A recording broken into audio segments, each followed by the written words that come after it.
Pessoal, nossa aula de hoje é sobre como transformar aulas coletivas em ferramenta de retenção. Bom, vamos começar raciocinando aqui quem é o responsável pelo sucesso das aulas coletivas na sua academia ou no seu box. Eu posso dizer que são 3 atores iniciais. Primeiro, o próprio professor, concorda? Se ele for um bom professor, dinâmico, comunicativo, carismático, técnico, né? Enfim, o próprio professor. Segundo, a recepção. Sim, as consultoras, elas têm um papel de divulgação nas aulas coletivas, fazendo indicações e recomendações para os alunos, principalmente os alunos novos, tá bom? É muito importante que as consultoras façam as aulas, para que elas sintam o efeito, para que elas tenham noção do serviço, produto que elas estão vendendo. Certinho? O terceiro ator das aulas coletivas é o coordenador/equipe. Eu sempre recomendo a prescrição cruzada de aulas coletivas. O que é isso, Gessé? Prescrição cruzada é quando o professor de musculação faz na ficha de treino do aluno a recomendação de prática de aulas coletivas. Por exemplo, o aluno faz musculação 3 vezes na semana, na terça e quinta ele faz um cardio. Então você prescreve uma aula de spinning para ele ou uma aula de jump, certo? Isso é prescrição cruzada. O ao contrário também funciona. O professor de coletivas recomenda a musculação para aquela galera que só faz aula coletiva, certo? Então, ele prescreve a musculação 2 vezes na semana para esse pessoal. Isso é prescrição cruzada, certo? Então, o público, ele roda todos os setores da academia, favorecendo, assim, o seu contato, melhorando a sua experiência e a sua interação com toda a equipe, certo? Vamos falar agora, gente, de como organizar a grade de coletivas. É função do coordenador organizar uma boa grade de coletivas, certo? Assim como é função dele, divulgação das aulas, certo? Cartazes, redes sociais, postagens constantes. Então, isso é função do coordenador, ok? Eu separei aqui 4 quesitos para você ter uma boa organização de aulas coletivas na sua grade. Primeiro, vamos falar do público. Você vai ter que analisar o público daquele horário, certo?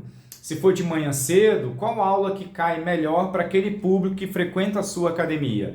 Então, não adianta botar uma aula de cardio muito acelerada se o público está pedindo uma aula de flexibilidade ou uma aula de ginástica localizada. Então, tem que fazer análise do público que frequenta a academia naquele horário, certo?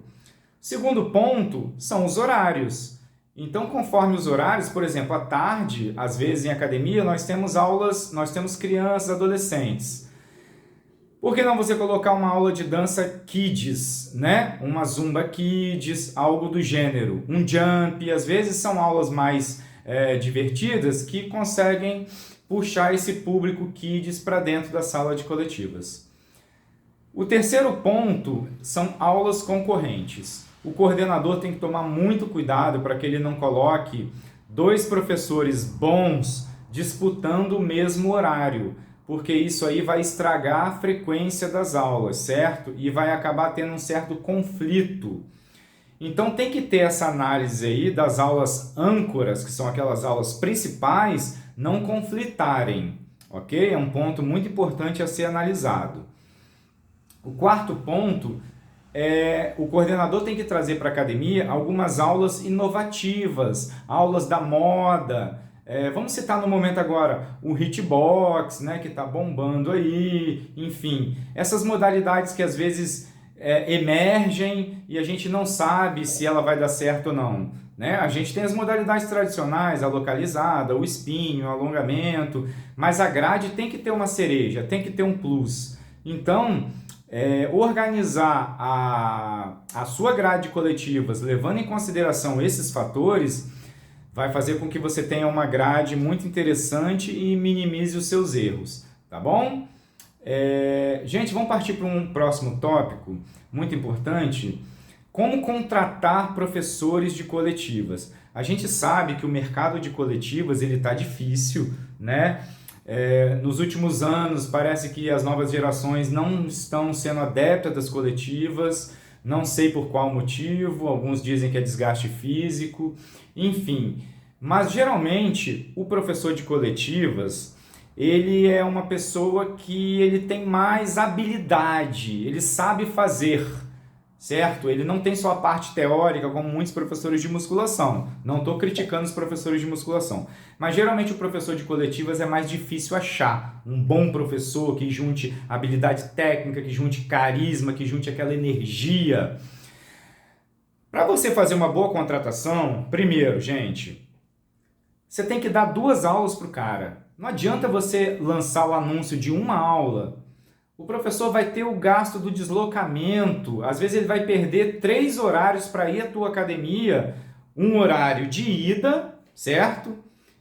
O horário da aula e o horário de volta ou deslocamento. Então não adianta você lançar um anúncio com uma aula que vai ficar difícil você achar um profissional. No mínimo você tem que encaixar 2 aulas para você trazer um profissional bacana. A remuneração também tem que ser muito avaliada, porque eu vejo, né, como é que o mercado funciona. Pagamos X, pagamos aqui R$40 a aula. Não funciona assim na coletivas. Tem profissional que vale mais, tem profissional que vale menos. Tudo isso a gente tem que avaliar junto ao profissional, avaliar também o trabalho dele, tá bom? Então são essas as dicas aí para você contratar um bom professor de coletivas. Por último, para a gente fechar, por que a coletivas retém? Porque eu gosto muito no meu trabalho de consultoria, gestão empresarial de academia, de usar as aulas coletivas como ferramenta de retenção. Turma, vou citar aqui 3 motivos. Primeiro, a coletivas tem um caráter mais lúdico do que a musculação. Fazer musculação é chato, muita gente não gosta. A coletivas você tem a musicalidade, você tem a socialização, então tudo isso atrai principalmente o público feminino, certo? A coletivas é uma alternativa à musculação. Então, às vezes, a mulher não quer fazer musculação, ela faz uma ginástica localizada, um pilates. Quem sabe ela faz uma musculação 1, 2 vezes na semana. Mas é uma alternativa à musculação. Então você acaba abrangendo mais um público que não viria para a sua academia se fosse só musculação, certo? A coletiva então tem esse caráter lúdico, mais dinâmico, mais motivante. E o principal fator que faz a coletivas uma ferramenta poderosa de retenção: criação de comunidade. Quem faz isso muito bem é o cross-training, certo? Os boxes fazem isso muito bem. E agora quem está fazendo são as academias de nicho. As academias que só tem bike, as academias que mistura cardio com funcional, certo? Todas essas academias nichadas, né? Microgyms, estúdios que estão priorizando a experiência do cliente. Eles fazem isso muito bem, criação do senso de comunidade. Então é isso que a gente precisa desenvolver na sua academia, no seu box, porque o aluno vai ficar mais tempo, ele vai desenvolver essa socialização, esse apego, como eu posso dizer, essa interação com o público. Qual a consequência disso? Que lá na frente, lá nas vendas, ele vai fechar o plano de longo prazo. Então todo esse trabalho vai ser estimulado para que esse cliente feche o plano de longo prazo, certo? Porque ele vai ter um vínculo muito forte com a galera das coletivas. Tá bom, gente? Fica a dica. Muito obrigado. Grande abraço.